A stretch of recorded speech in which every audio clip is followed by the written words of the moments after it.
Hey all, welcome. And we'll fire up chat here and see if everyone can hear me or not.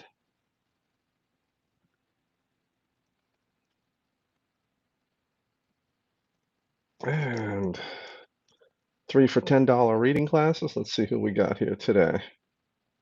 VDog 55, ACC 1079, welcome. The Watcher. Tech Guy Brian, hello. Justin, thank you. Pollen is killing me today, so there will be lots of noise. And got to remember to block the Fog Dog, dude, welcome. And I still can't. Yeah, someday I'll afford a tripod mount up there. Hopefully the fan isn't too loud, but its microphone's facing the other way. And good, nice, good noise canceling on this one. I've forgotten who makes this. Plantronics, 5200. Um, Sergio Gonzalez, hello. Brent Chadwick, welcome. And it's pretty good at canceling background noises, which makes sense. It's a call center kind of microphones, which are really loud. For us, hello. Thank you for joining us. Rick Lenshan, hello from Germany.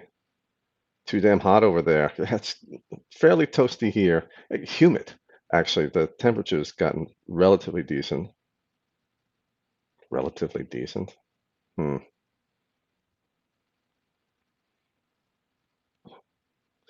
Excuse me. Had we had a blackout here in New York 3 days ago, and early in the morning, really, really early in the morning. Something I was at 200,000, quarter million, something people in my neighborhood, about the middle of Manhattan, called the Upper West Side, and then Harlem and parts of Queens, a borough just outside Manhattan on Long Island. And it's about 5:30 in the morning. Lights were flickering on and off a few times over like 5 seconds. I just gotten out of the shower and I'm like, whoa, okay, what's that? And you know, lights would dim down, come back up, do some blinking, and I'm like, all right, looks like something's shorting out someplace. And then the lights stayed on, and then about 20 minutes later, boom, everything, the whole neighborhood goes out. Then you start doing the thing. Okay, get pots and pans, get the Tupperware jars, whatever you can find, start filling them up with some water before the water runs out, because who knows how long this is going to last. We had a huge storm come through here the day before or something. Okay, something got damaged. And what was it? Isaiah's. Uh, just about the time I get everything set up. I found the second flashlight and getting the water put aside. And but then the lights come back on. And I'm like, yeah, I don't trust you. So I kept prepping on it and they stayed on. And they just said transmission service issues, which can be anything. You never have details unless someone has video of transformer exploding or something like that. So that was kind of interesting. It's been quite a while since I had a blackout. It's what was it, 10 years ago, something like that? The manhole covers in the street outside, there was when they salt the streets during the winter, that gets down into the manhole covers, corrodes the cables, and we get explosions. When the cables short out, the 13,200-volt feeder cables that run to all the transformers out in the street to feed the buildings. And there was some short circuit against all the sputtering and the smoke and the cover would rumble or something like that. It was a really good explosions, and then we lost power for the evening until they could come out and they ran some new cables underneath. That was pretty interesting from a really long distance away. Alex B, hello. Rob Wiggles, Oliver Dixon, Mitch Strabug, hello. For any questions that you do have, battery space mooch. No hashtag, no ad symbol, just battery space mooch. Gives a nice bright red tag. It's easy for me to see and separate question for me from the interchat stuff on things. Red Claw and Sean, I already have a question for you. Good. The Titan PWN mod, would it be okay to use two married pairs, or should I get four new batteries and marry all those together? Well, it's best with a power series, because anything in series, that's when marriage really counts.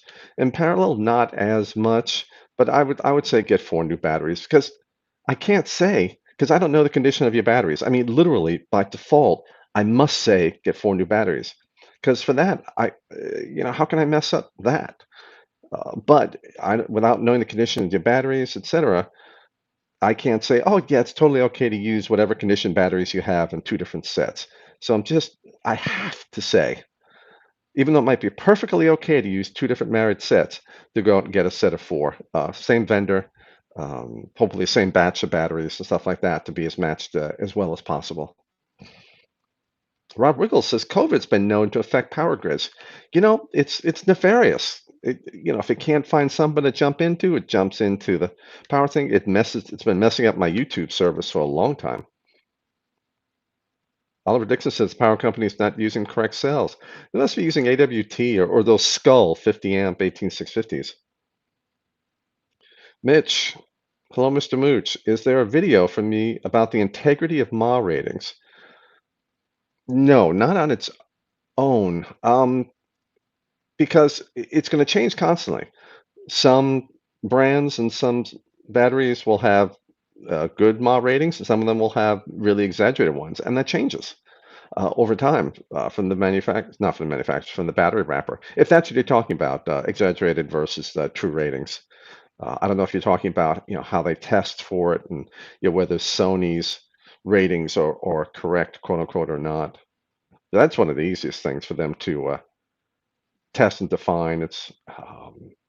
And for us, if we have something accurate to test with, I think the Opus BT-C3400, maybe the Dragon too, were fairly good with capacity, but we really don't have a lot of tools. And forget internal resistance for any of the chargers, but most of the chargers are pretty far off, 10 to 15% off.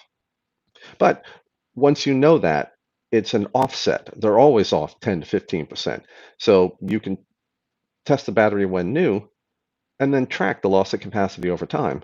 And if you haven't, if you want to replace your batteries when they reach a certain capacity drop, then you can see that.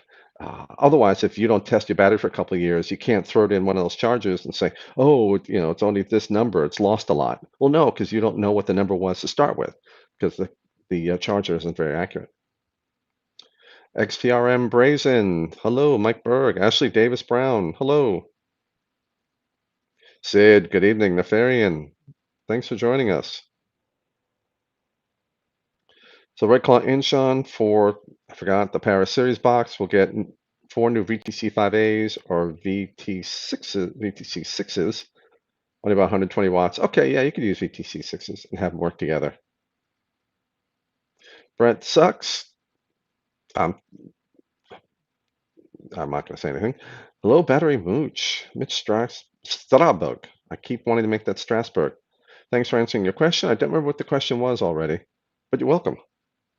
So I have got, let's see, today is kind of a mech day. I've got the Iconic on a stainless Dreamer. We're in the white and the silver, and then I've got a Culverin on a aluminum Admiral going all dark with the other ones. And then, ta-da, the starting to get pretty good patina copper heavy hitter that I had the video for this up on August 4th. So what is that? 5 days ago. My patrons got to see the test video 5 days ago. The test video, multi-strop testing, thermal imaging goes live in about 12 hours for it. I can always smell that on my hands. That's why this is going to one of my patrons. And it's just, I get copper hands, and it's just, and it's funny, when it's freshly cleaned, I get it, but not nearly as much as the patina coming off my hands. That's when the smell really starts. And the packaging, kind of like the box. Packaging is pretty cool. But packaging, it's funny. I love good packaging, but it really doesn't mean a thing. Because this is what you're using every single day. Packaging is just something at the beginning you go, oh, okay, that's where my money went. Or you can go, whoa, I didn't spend any money on that. And then what I'm vaping today is just so far the 70 VG with a touch of mint because I'm just not concentrating on anything. Just stress relief. Tonight I'll break out one of the juices from last summer's stash and have a treat while I work on some financial paperwork for uh, what do you call it? Financial relief, government financial relief or whatever. Get it in, hoping they do an extension.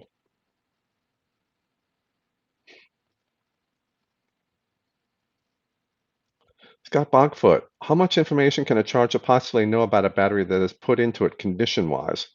Well, let's assuming it does the test correctly, internal resistance and capacity and temperature, quite a lot. Uh, and then from that, the discharging, it can't do any high power discharging. I think some chargers might be able to do a few watts. Unless you've got like the iCharger, the 4010 Duo I have, they can do, well, I can do 20 amp discharge, something like that. But that's a $350 LiPo discharge, and it does cycling and all that kind of stuff. So quite a lot, depending on the charger. But you can end up paying a great deal of money. Sid hopes chargers will accept 21750s since most protected 21700s are 75 millimeter tall. And they're seeing more and more 21700 flashlights, and flashlights often use protected cells. I hope so. I mean, a lot of these companies like Xtar, they sell flashlights, a lot of them, and you'd hope their chargers could fit that. But some of the other companies that are just catering to vapors, they're not going to. Maybe you can jam in a 75 millimeter long cell, protected 21700, but it would just be by accident because they just happen to have enough spring retraction room. Sergio, can you drop your Patreon link in the description section? Already there. Thank you. Sovereign Knight says it almost looks like a copper flashlight. Kind of does. It's got a nice weight to it. Patina's quickly, of course, because it's polished copper. It's amazing how some people just love copper and not bothered by that at all. And for me, it's such a visceral experience for that smell. It's a very, it's so weird, very human smell. It smells like blood a lot. I don't know if you've smelled a lot of fresh blood, but there's that iron and copper, that metallic kind of smell. And maybe that's why I'm kind of like, whoa, when I smell it. Red Claw Ishan, regular Dreamer or the new Switch? I've had serious arguing with my Dreamer, so sold it. The rough surface contact was even worse than a flat one. It's the stock knurled pattern, or the diamond pattern one. Yeah, it arcs. But I clean it, after every single session. Scotch-Brite scrubber pads. The Sky RCMC 3000 says can take 75 millimeter protected 21700 cells, but it's tight since the springs are so strong. Yeah, that MC 3000, the springs, that and the Dragon, the springs became so tight. In fact, I couldn't use the Dragon anymore. Like unusably tight. They couldn't be lubricated or anything.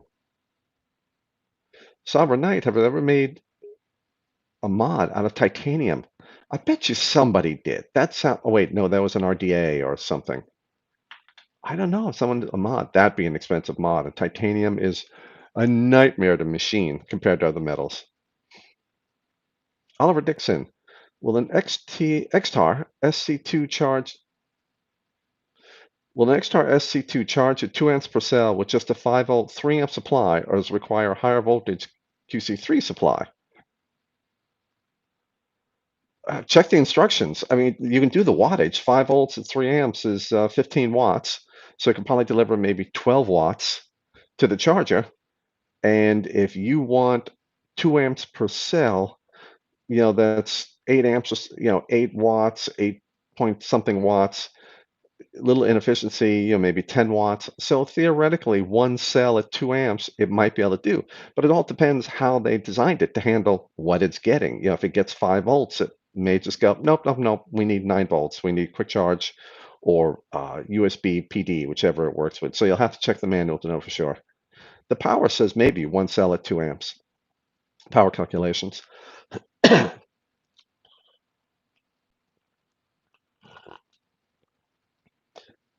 Use 808 says my stacked 18650 mods feel like they're hitting harder than my 26650 mods. What's your take on this? Totally depends on the battery. I can have an 18350 mod blow away an 18650 mod or 21700 mod.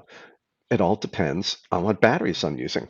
So without knowing that, I can't answer the question. It's certainly possible. If you have a Samsung 20S and an 18650 mod, it would blow away most, if not all, not blow away, but it would certainly outperform all the 26650s and blow away a lot of them because a lot of 26650s, especially the higher capacity ones that everyone likes to buy thinking, it's going to run for a long time, really, really high internal resistance, which means poor performance in a Mac. 26650s were a terrible choice for Macs. Nope, I'm not saying anyone's made a bad purchasing decision. I'm saying the designers, um, back when they originally designed them, people typically had much higher. If you go back to 2014 and someone's got a 26650 Mac, well, that's okay because they're running 1 ohm coils or something like that, zero point 0.8 ohm, if not 1.8 ohm coils. But now someone wants to come in with a 0.08 or zero point 0.1 26650. I'd say you're going to not be happy with the performance compared to 21700 or an 18650 in a Mac. Anyone has a question? Battery space mooch in the front, so it separates itself here. Brett Sucks asked, does vape juice go off? What's the average shelf life? The average shelf life depends entirely on the environmental conditions, how hot it is, how much oxygen is gotten in. The juice itself, not as much. The nicotine can go, and you'll see that as it darkens. It can go off, but you've got a bunch of chemicals in there. It's, maybe if there's natural flavorings, it can go sooner than artificial flavoring. So there's no way to answer the question now. I'd say contact the company that makes your juice and say, hey, what's your shelf life? Justin needs a PD power supply for the X-Tar. I ended up getting an Anchor, a 60-watt little flat unit. Fantastic. It works with everything. Doesn't get hot. Good connectors. I'm really, really happy with it. Ross Hamilton, Comp Life mods were in titanium and rhodium. I bet you, wow, that costs a pretty penny. Oliver Dixon says, thanks. You're welcome. I don't remember what the question was. Battery space mooch in the front. If you have a question, please. Oh, Robert, I caught yours, but battery space mooch in the front. Things have been tight here lately. Haven't been able to make my seasonal PayPal donation. That's okay. It's tight for a lot of people. I always share the info, but is there anything else non-monetary that can help me? Just sharing the info is good. The link to my blog at ECF is in the description below. That's where all the information is, and sharing links as opposed to sharing actual tables and stuff. I always recommend because tables change. It's great to be able to. Everyone loves posting a nice big colorful, making a colorful post. Hey, wow, look at this. But that's not very useful compared to the link, so they can always get the latest version of the tables. And a year later, your post is still good because it's still pointing to the latest, because it's still pointing to my blog entry at ECF that has the latest tables, as opposed to posting the image of the table itself, and maybe the next day the table's obsolete.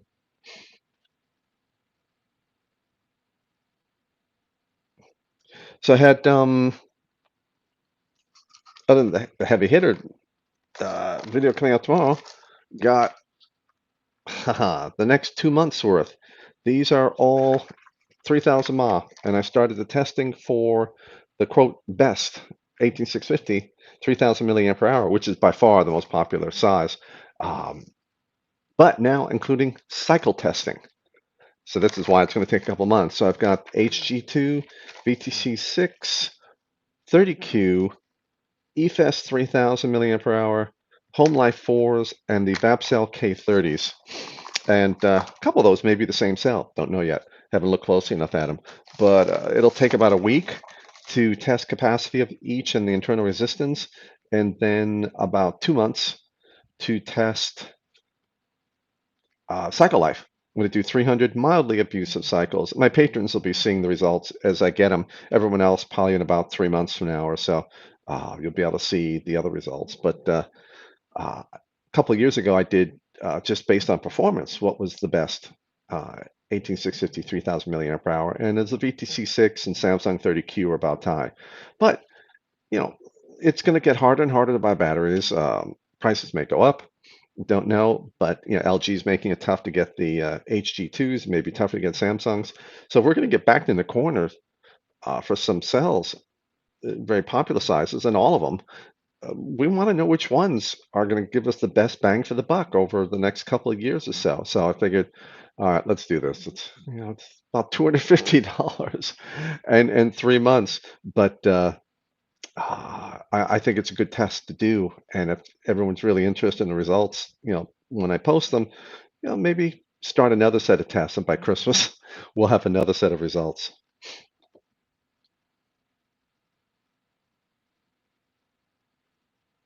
Willie W says the smell doesn't come back as fast if you use Cape Cod for polishing a mech, and it smells like vanilla when you're polishing. The vanilla part, I don't think I like. I like vanilla in my ice cream, but I've always hated like vanilla candles or vanilla scented anything. Um, well, for me, I just don't use copper. Like this one I'm giving away to one of my patrons, and I'm going to get a black one instead. 'Cause I still like the mod. But thank you for the recommendation on that. And actually, you know what? Maybe I should try the Cape Cod because I'm still going to be testing copper mechs. And well, the thing is, I can't leave the polishing compound on it because that interferes with operation of the mech. If you're leaving any polishing compound there, um, that's resistance. So I end up, after I uh, whatever I'm using for cleaning, I use Never Dull typically because I don't care whether it's polished or not. I just want all the oxidation gone. I will then do a hot water scrub with soap and a toothbrush to make sure I'm getting the trace of absolutely everything off. Shady Ibrahim, maybe a dumb question. Nope. But are batteries okay with just sitting for 5 months unused? I'm getting them with a friend abroad and they will sit unused till December. So is that okay? I don't know. It can be. They can sit for a year, but it depends on how hot it is. The hotter it is, the faster they self-discharge. Make sure they're at least 50% charged, 3.6, 3.7 volts. Check them every couple of months. If they drop down below 3.4, just top them off 3.6, 3.7. They probably won't change voltage at all, but some batteries have higher self-discharge rates and will start to come down over a period of 4 to 5 months. You can even use them, go through them, you know, use them in a mod for a day or two, each one, and then, vape each one down to around 50%. Batteries are happiest used. They hate being stored. They just sit there aging and losing performance. Um, so it's best to buy them right before you actually need them. Um, or you have a different circumstance. But otherwise, just rotate through. Excuse me, just check them every couple of months. Gorby Gorham, what are my thoughts on the Noisy Cricket by Wismec? The original? Um, some issues with that one. The second, the V2, I've heard good things about. Some people still using it, but I've never used either one, so I'm not able to really comment beyond that. If you have a question, please, battery space mooch in front. No ad sign, no hashtags, don't need anything. I see 20S popping up everywhere. I'm scrolling down, scrolling down. Ricky Mahoney, if I bought batteries and didn't charge them, would they last longer? Just like batteries for the future. Don't buy batteries for the future. They store badly. If you buy extra batteries, buy them because you want to rotate through more batteries so you're not using each battery as often. Like let's say you have 8 batteries and you're thinking about buying 8 more and storing them. No, use all 16, using each one half as often, and they'll last longer that way because you're not going through the cycle life of each battery. And you don't have to worry about storage. Now, you don't want to store them fully charged. You want to store, as I mentioned before, you want to store them around half charge. If you're going to be storing batteries, bring them to 3.6, 3.7 volts. You know, check them every couple of months or so. Make sure they're in good insulated containers. Keep them dry. There's just so much grief in storing batteries. Just buy the batteries and rotate through them, or just use the batteries you have and don't buy anything until you need the batteries. We'll always be able to get batteries. It just matters, can you get your favorite or not? But buying your favorite now and then storing them for a year or two, they're not going to perform like your favorite after a year or two of storage. So you're just kind of stuck. Eventually, you're not going to be able to get this, or you're not going to be able to get that battery. Christopher Murdoch with a super chat, $5. Thank you very much. CA, Canadian. Battery Mooch, if you had the opportunity to make a mod and RDA out of any metal, What would you choose? Oh, that's a good question. RDA would be stainless steel, just for maintenance purposes, keeping the flavor, a good stainless steel, keeping the flavor out of the juices, and nice high chromium stainless steel. The chromium is what keeps it from rusting, because chromium oxidizes instantly, and chromium oxide is a ceramic, so that forms a protective layer, and that's a nice neutral protective layer on stainless steel. To make a mod, well, if it was a regulated mod, I'd probably do cast zinc or something like that. Um, if it was a mech, I like ease of maintenance, so it might be silver, and I'd like to. I like black. But it's hard to. I don't know what kind of plating and stuff you can do black for silver. I would love the challenge of doing a stainless steel mech that performed as well as a good copper mech or a good silver mech. I would like that challenge. I don't know if it's possible. Um, you might be able close. You may be able to get within a couple of watts of them instead of 7 or 8 watts. Really good question. I'm not quite sure. Otherwise, I'd probably do something like, because it was something I'd want to use, brass, and because it doesn't smell near as bad in my hands, and you can get good performance. It's easy to machine, the free machining brasses and stuff, and I think you get some opportunities for plating and things like that. I look out front. If they're going back to us, if they're going to back us into a corner, imagine those Tesla power walls and DeWalt 20-volt battery packs getting pilfered. Yeah, there'll always be stuff from China, and there'll always be stuff from battery stores. They're always going to find either private labeling, like the Epoch brand from 18650 battery store. I have a test result being posted tomorrow for that. I was hoping to today. So we're always going to be able to get sales. We're not going to have to salvage batteries.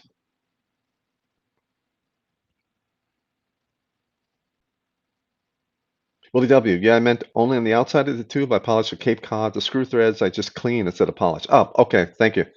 Yeah, for me, polish mods. Do I have any Well, the Dreamer's polish, but otherwise, but I never have to do much to it because being stainless, it's almost maintenance free, and it's just really not getting scratched. Where something like this, how patinaed it gets, and this was in doubled Ziploc bags. I tested it, and then it went into doubled Ziploc bags, and there was no patina, or almost just a touch of patina when it went in double Ziploc bags. The rest patina-ing happened in the bag, sealed up. It was just a surface reaction. So I think I don't like. I wouldn't get a polished brass mod or a polished copper mod. I'd probably get a brush finish or something like that, so I wouldn't have to worry about polishing them. But I know that's a big part of the joy of maintenance for some people, is to have that beautiful, shiny, polished mod that they can use. Scott Bogfoot, what are some of your favorite comic strips? Well, certainly Garfield, Peanuts, kind of because I grew up with that. Um, huh, now I'm forgetting the name. Who had the stuffed tiger? The boy with the stuffed tiger he spoke to? Oh my gosh. Anyway, that's one of my favorites. Obviously, it made a big impression on me because I can't even remember the name. But it's funny how selective my memory is. And then there's some graphic novels. There was a Japanese samurai one, something Ishii. I forgot. See, don't remember the names, but I enjoyed reading it. Nefarian. Nope. Felix. Mooch. Have you ever tried a Vandy Vape Jackaroo mod? Nope. Sorry, I haven't. I don't even remember what that one looks like. Calvin and Hobbes. Ricky, thank you very much. That's one of my favorites. Obviously, because I remember the name. I haven't read one in a long time. That's why I forgot the name. That and just neurons that aren't working anymore. Thanks, Kevin. Favorite for Billy and Silo too, Calvin and Hobbes. Big Red Vapor Channel, loved your testing the heavy hitter. I don't get bare metal mods because I'm a ginger, and something about the oils in my hands eats the finish of all bare metal mods. Youch. They must smell great too. Well, I'm not a ginger, and I patina mods instantly, and comes off my hands. And it's coming off of my hands. It means I'm eating the metal. Scott Bogfoot, do you Americans have interstate batteries, and are they a reputable company for battery replacement jobs? Yes, we have interstate. I have no idea what the reputation is. I bet that's something that would be online, YouTube or Googling for that one, because you cannot be the only one asking that question. There's got to be some good comparisons of that. Justin says the Jackaroo is a good 21700, but no internal charging. Aegis Max is kind of its replacement now. Shady Ibrahim, they're VTC5As and from one of your trusted sellers, and sadly my friend can't use them, test them. He's just going to keep them as shipped until he comes back and gives them to me. Oh, okay. They should be okay. Test the voltage. Anything up to 2.5 volts, recycle them. Anything over that, just charge them up, fairly slowly the first time and use them as normal. You don't have to cycle them, anything like that. Sid 1 with lots of caps. Frog Lube CLP paste is what he's thinking of for something, I don't know what. Bio-based lubricant, cleaner and protectant, no petroleum, non-hazardous, good mint smell. Oh, that sounds interesting. Lubricant, cleaner and protectant. Sounds like a nice version of WD-40. Black Plague, thank you. Is it degreasers using it? Okay. Sovereign Knight, I caught your question, but please, battery space mooch, otherwise I'm going to be missing the questions, typically. Is the reason for battery degradation linked to the solvents used in the cell? It evaporates? No, it doesn't evaporate. Batteries are hermetically sealed. If anything is leaked out, that's a real big failure of the cell. And if it did evaporate, the cell would just stop working because the electrolyte, the liquid in the cell, is what allows the ions to travel back and forth, being positive and negative. No liquid, and the ions can't move. Uh, Battery degradation is linked to decomposition of the materials. The electrolyte and the negative part of the battery react together very badly.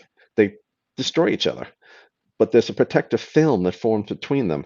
But temperature, the inevitable slow decomposition because of the contact between the liquid and the negative part of the battery, that starts to do it. Other reactions take lithium out of the battery and deposit it as gunk on different parts of the battery. So the amount of available lithium to flow back and forth gets lower and lower and lower. That's your loss of capacity over time. It's actually sitting as particles in the decomposition byproducts that plate all over the inside of the battery.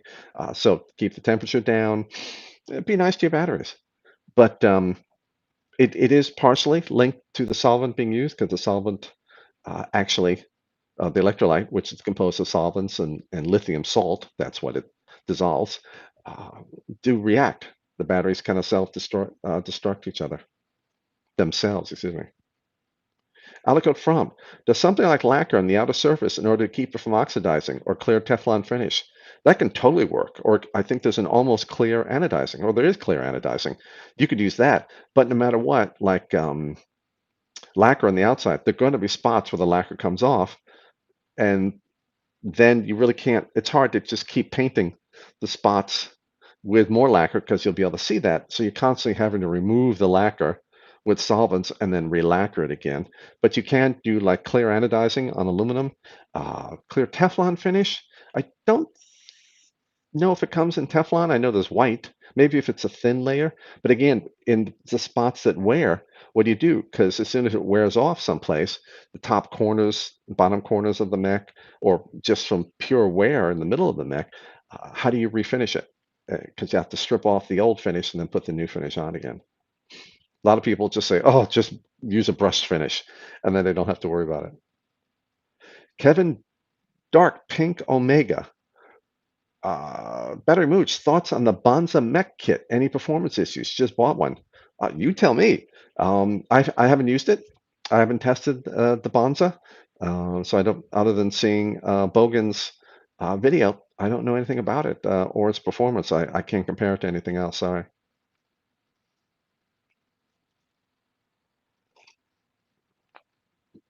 Big Red Vapor Channel. This is Notion MTL is bare copper. 6 to 8 months. The finish is gone. I tried everything to get it back. How it looked when I took it out of the box. Interesting. Almost like you're saying that it has a different type of copper on the outside, like the electroplated copper onto some other kind of copper underneath?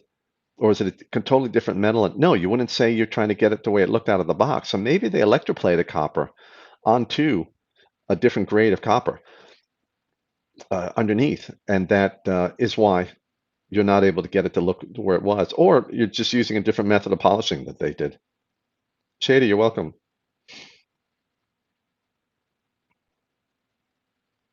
Sovereign Knight, you're welcome. Scott Bogfoot.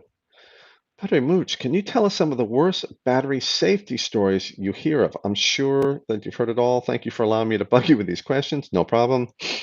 Well, it's what I've heard of are just things blowing up. I mean, the stuff that's scariest for me is just someone who plugs in a device, goes in the kitchen to make dinner, and all of a sudden the device is rocketing all through the room because the batteries went into thermal runaway during charging. That's terrifying to me, because that's someone who's taking care of their devices, but there's a faulty charging board, an internal defect in the battery, incredibly rare for a battery from the big manufacturer, uh, and that happens. But um, batteries without wraps being used in mods, and the person comes into a shop with batteries with no wraps, and just kind of casually mentions, in the context of a lot of other things, oh yeah, it was sparking every time I put the batteries in and out of the device. Oh my God, that person is so lucky to be alive. Um, that's an exaggeration, but the batteries could easily have exploded. Um, most of the other stories are about just damaged wraps and how badly uh, they are, and people not realizing how dangerous that is to have a damaged wrap into when inserting it, removing it, or in a series device. If two batteries touch, the cans touch in a series regulated device, one of the batteries will short circuit. Very few people know that, and a lot of people just don't worry about it. They say, "Oh, the tears on the side." Well, two side tears from two different, one up, one down. One of these will short circuit if they touch in a regulated device.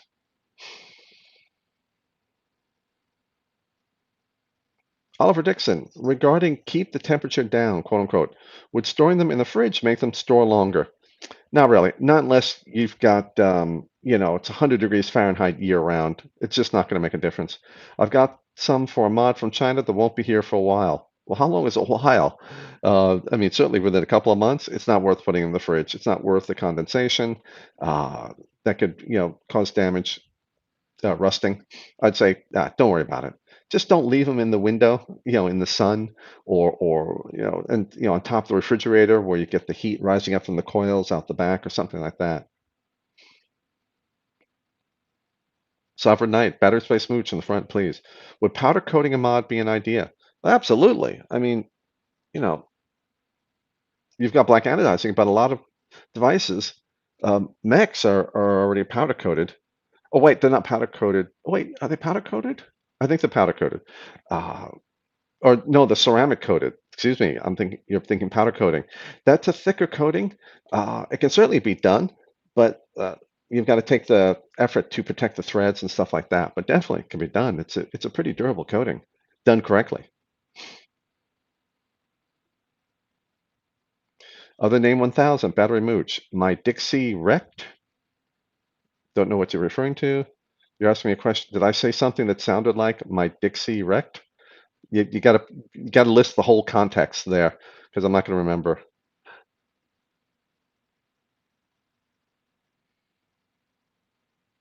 Yeah, Justin, people do think battery wraps are just part of the packaging material because you get your Duracell batteries and it's a metal can. This any plastic that was around the Duracells, you take off. Rick Crawford, hello. Red Claw Inchon, I've rewrapped my 30T for my mechs with clear wraps, and the look on people's faces is worth gold. There you go.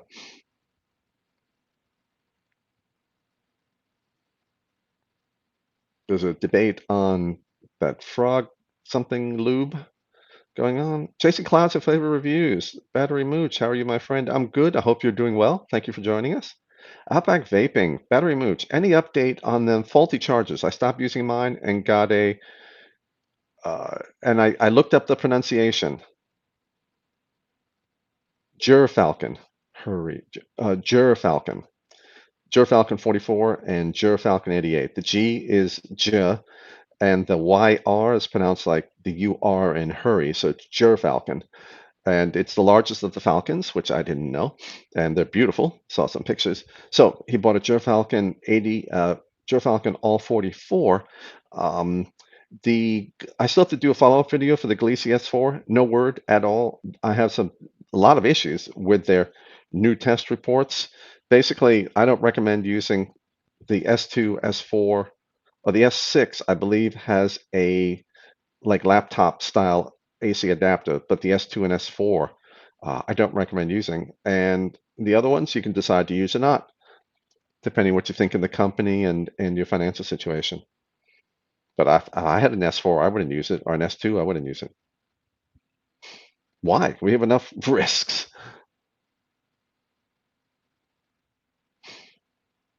Scott Bogfoot, if two battery cans touch in a series mech, which battery would short? The more charged one, less charged one, or worse condition? How are they touching? Because how are they touching? Are they side by side? It's the lower voltage of the batteries in a regulated device or a mech. If you have two side by side cells. Now, if they're end to end, I'm thinking that nothing can short circuit with this one unless the positive contact here can somehow touch the can of this one. Otherwise, I'm thinking maybe the bottom of this one could short out the top of this one, assuming all the wraps were bad. Well, this is the one being shorted out, so this is the one that would be shorted out. So it depends on the circumstance. The Watcher, Battery Mooch. What exactly is a mooch? Well, there's a dictionary definition, but that has nothing to do with my name. Mooch is one syllable from a spectacularly unfortunate grade school nickname I was given. And it was short and easy to type, easy to say, so I just picked Mooch.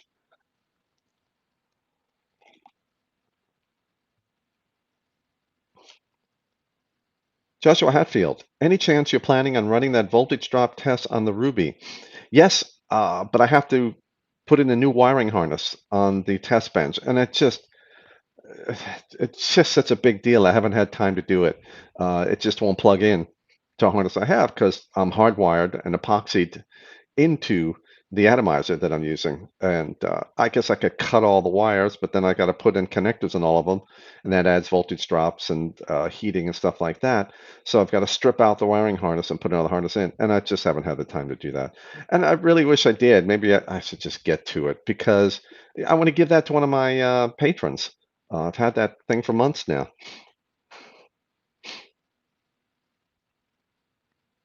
Red Claw Inshan, staying away from Gliese since my S6 started smelling electrical after 4 months of use. That's bad. That's an indication of a lot of heat. Got himself a Gerfalcon, all 88. Excellent. Alicot Fromp, lol. What is your opinion on coatings like the Firearms DLC Diamond Light coating? I haven't done any testing or seen testings or results. If it's something you can apply, then it's not going to last very much. If it's something that a manufacturer can apply, Diamond like it sounds like another Cerakote equivalent or something like that. The ceramic ones are, they're fairly easy to put on. 99.9% of it is the care taken in preparing the metal for these coatings. A lot of the coatings are fairly close to each other. Whether it's what's the green and black matte firearm protection. It even provides that slippery feeling to it. Even something like that on a mod, but it's all about preparing the metal. And then it's a lot about what kind of abuse is it going to take, and just rubbing from hands, or is it scraping against a hard surface? And the money, what kind of budget is there for something like that? But I'd say anything that we could do ourselves, maybe anodizing. Hard code anodizing, I'd love to see on devices. Type 3 hard code anodizing, the quote, military anodizing, is unbelievable. It's incredible stuff. It makes titanium nitride drill bits go dull just trying to drill through it. And that's a thousandth of an inch thick layer. Two thousandths of an inch penetrates into the metal, and another two thousandths of an inch sitting above the metal. And I use that on heat sinks because it's an incredible insulator, but it's so thin, even though it's ceramic, it's so thin a layer that the heat can pass through. So it's fantastic for heat sinks that I want to put transistors bolted uh, to provide insulation to get the heat out. I would love to see hard coat anodizing, but very expensive. And it's only available in black, really a dark, dark, dark gray. Terrell, I caught your message, but battery space mooch, please, everybody in front. So is the heavy hitter a smoother and harder hitting mech than the clutch? Basically, if you could choose only one, check out the video. It's going to be posted in about 12 hours. I give you all the test results there, and you can decide which one would be better for you based on the numbers. Thank you, Justin. Sovereign Knight, what about powder coating? Someone asked that earlier. Um, Powder coating can be fine. Minimal prep, bead blast, degrease, maybe bead blast for a little extra grip, but it's a thicker coating, so you got to be careful with threads.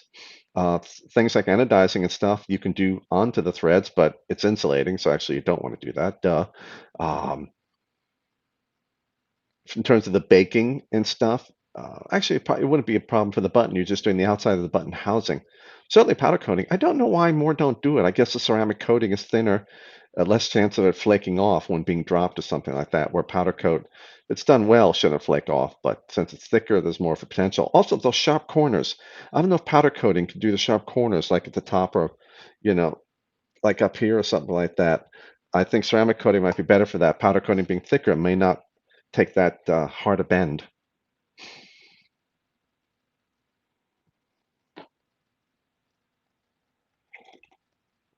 Scott Bogfoot, Battery Mooch, are battery systems typically not used underground settings under street infrastructure? Or do it not make a difference to batteries if they're above and below ground? Batteries have no idea where they are. They just care about what is actually happening to them, temperature, chemicals, moisture, physical abuse, vibration, things like that. So if I'm down in the subway holding a battery up, it has no idea difference between that, or if I'm down at the bottom of the deepest shaft on the planet, difference between that, and if I'm on, the top of the Empire State Building, no difference at all. The difference in atmospheric pressure isn't going to change anything. So, not, maybe if we're, at the edge of the atmosphere or something like that. Uh, but typically not used in underground settings. Well, they're just not. There are a lot of batteries that are underground, battery backups and stuff like that. But you've got to keep the water off of them, so that's a little tougher.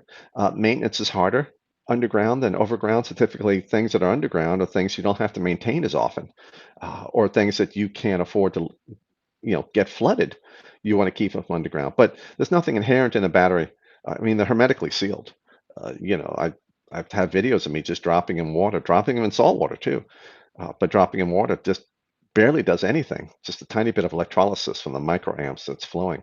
Uh, so uh, I'd say, most of the time, just because battery systems are expensive, you want to be able to monitor them and stuff, and you don't want them flooded because that destroys electronics, period. The batteries will be okay, but the battery management system won't be. They keep them above ground.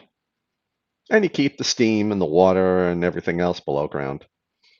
And yeah, electric cables and stuff, but they have to run underground in the middle of the city. Also, you light, I have to read that so slowly instead of saying all soul light. Is LiFePO4, lithium ferrous phosphate, the only cobalt-free lithium battery we could buy as of today? Yes, lithium manganese oxide There just aren't any cells available. They were popular back in like 2014 and earlier, but they're lower performance cells, so they just haven't. The cobalt provides a lot of performance. There just haven't been anybody making the LMO chemistry batteries, lithium manganese oxide. So I'd say the lithium ferrous phosphate ones, yeah, that's about the only cobalt-free lithium-ion battery that we can buy now. But lower voltage, lower capacity.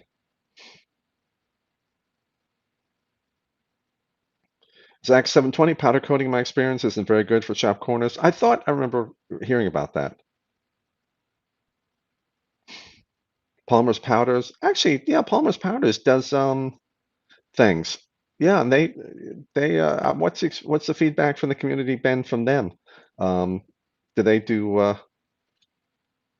RDAs and stuff like that, but they never cover the bottom lip, and the top lip's usually softer. I'd love to hear how they handle that.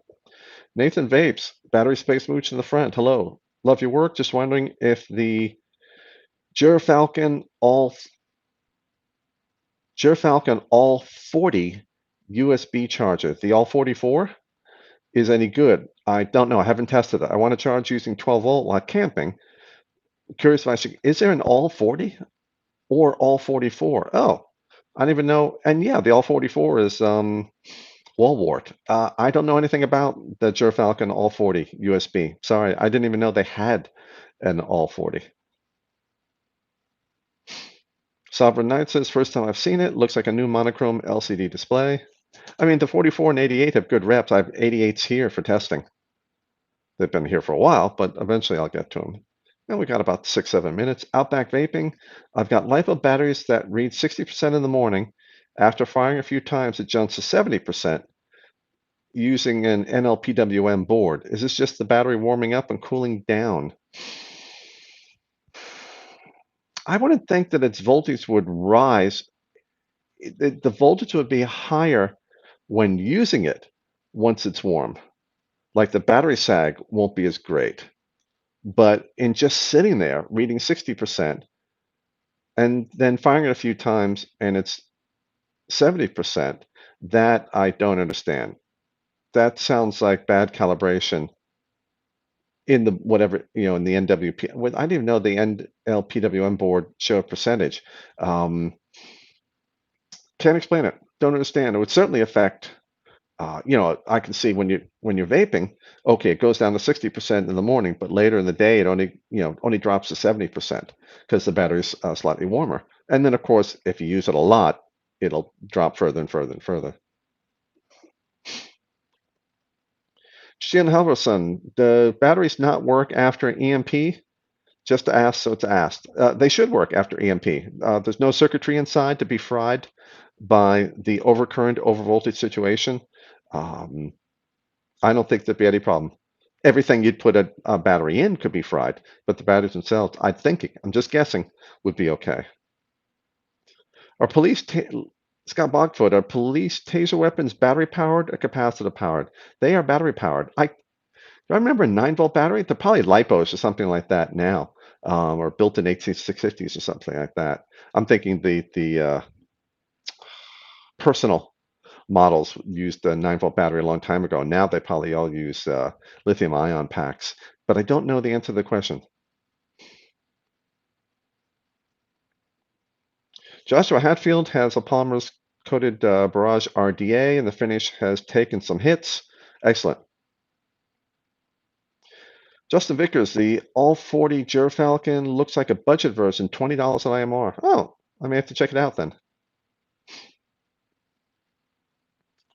Sovereign Knight, Battery Mooch, love the new Molicel P42A. It's been working great in his Zero Light SC700D. So far, it has the stated capacity. Yeah, you'll always find they'll have the stated capacity and good performance to go with them. I'm glad they're working well for you. Figure 3 or 4 more minutes. Then, well, I'll be cooking dinner, but I'll be listening to None of the Vape Show with their plethora of topics and witty banter.